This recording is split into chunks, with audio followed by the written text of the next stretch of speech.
Merci, messieurs. Très belle réalisation, magnifique. Thank you, gentlemen. Beautiful achievement.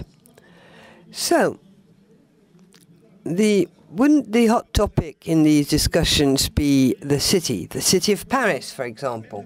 So without further ado, please welcome Anne Hidalgo, Mayor of Paris, leader of the C40 for Positive Cities.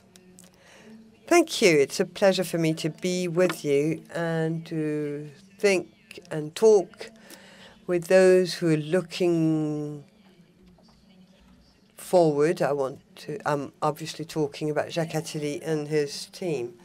I'm a mayor of a great city, and it's also my privilege to chair the network of the greatest cities in the world, almost 80 cities together within the C40. We are a group of mayors working on one of the greatest challenges of our century, which is climate change. And in this position, I and our fellow citizens are stakeholders in these great changes in the world. Leading this beautiful city, I see the world changing and changing even faster, because the great challenges we have to pick up have their first impact in these global cities. We are the first front line in terms of climate change, front line in terms of social challenges, in terms of inclusion challenges, which is illustrated by extreme poverty that we see on our streets, because une lumière pour les protéger. Those who are looking for shelter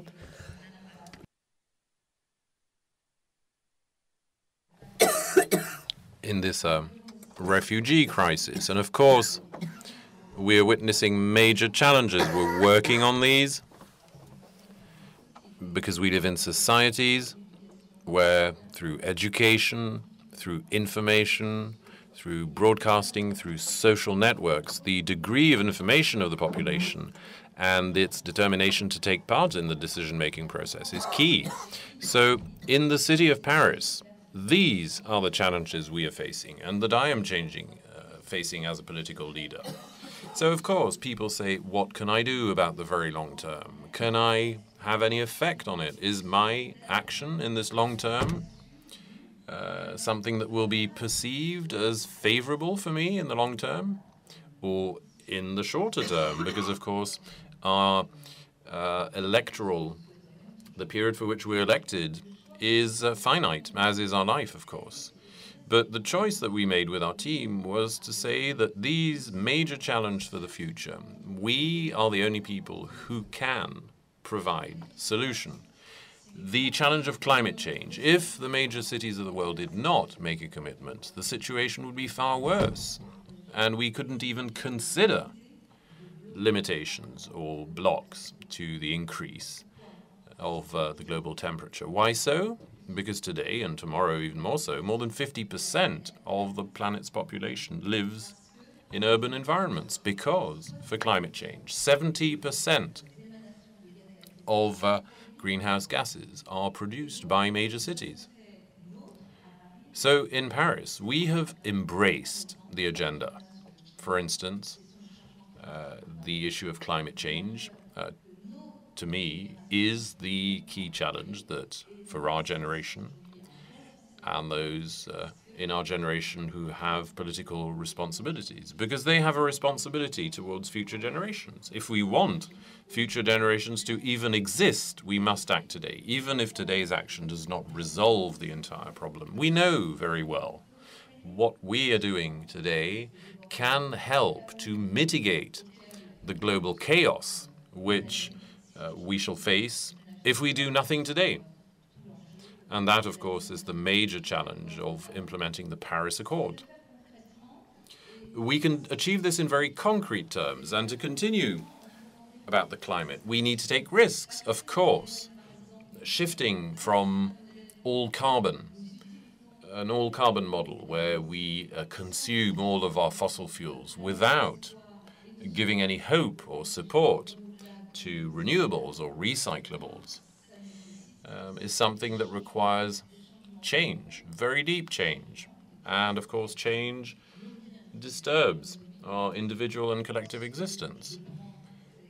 When I take the simple example, when I decide with my team, with the support of a majority of the population, to make sure that we move from an automobile-focused organization of the city, which was the model of the 60s and 70s, to another model where alternative circulation, where electric vehicles, where transport modes, different transport modes are going to allow us to cycle somewhere, take the metro to get back, and then go somewhere else with an electric car or car-sharing solution, or by walking. That is the future of our cities. When you trigger these changes, of course, people have habits that die hard, conservatism. I understand, but when you are thinking forward about the challenges that we need to take action on if we want to leave future generations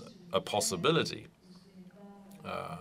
to live on a planet which is not a planet of chaos, of war, of violence, and the impossibility of breathing the air or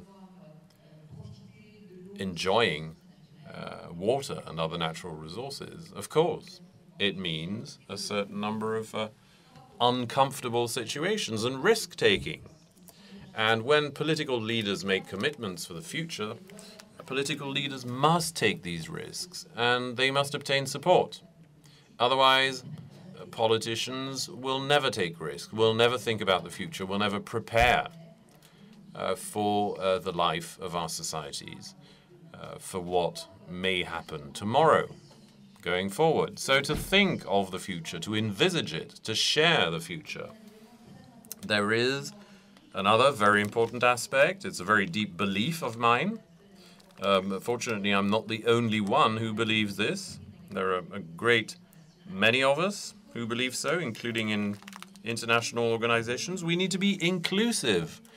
We need to create opportunities in wealth creation, in job creation. Our societies must be more inclusive. Societies which are taking an interest in tomorrow's challenges, but which would essentially be mobilized to create wealth without any consideration for how to share the wealth and be inclusive. I truly believe that our societies must be societies in which equality must be encouraged so that everyone can find their place in society. Inclusion is an extremely important aspect when we are thinking about tomorrow's world. I do not make a difference between the economy, the environment, and the social question. When the mayors of Paris or mayors of other major cities make a commitment alongside international organizations, with the UN, for instance, for the climate, or with the OECD for the issue of inclusive growth, in order to further this model in our own practices, because mayors are people who think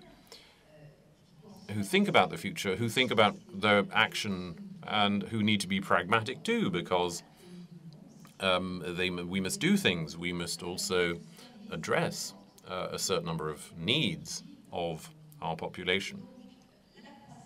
So inclusive growth is also, in thinking the future, in envisioning the future, is something essential. If we think of the world as being separated between the winners of globalization, those who are doing fine, and the others who are left on the side of the road, the world won't work. If you set aside those in your population who are not doing so well, you're making the wrong decision. If you do not take them into consideration, you are depriving yourself from wealth, from innovation, which also can drive innovation and growth. So I think that inclusive growth is something essential to build tomorrow's world. And to be inclusive, there must be participation, there must be involvement, and that is another major challenge for us, for all of us. All of course, support this, but citizen participation is a major challenge. I do not believe in vertical organizations. Of course, you do need a degree of verticality. You need to stand up on your own 2 feet. And there must be leaders and authority for our society to exist. But today's world is a world where horizontality is essential. To take the right decisions, you must take them with the participation and the co-production, not just participation.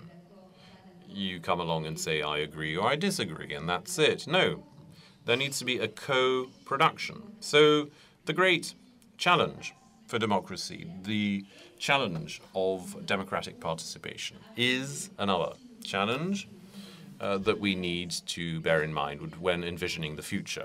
I shall stop here, but to further our message about citizen participation, we have a body called the Council of Future Generations that works alongside the Council of Paris and everything that helps, all the bodies that help to run the city and have the decision-making powers in the town. And this Council of Future Generations helps us to take all of these major challenges into account and to think about our children, our grandchildren, and the manner in which they can continue to live on a planet where improvement can be reached. I think that if we take these challenges of inclusiveness and participation, we can succeed. Thank you.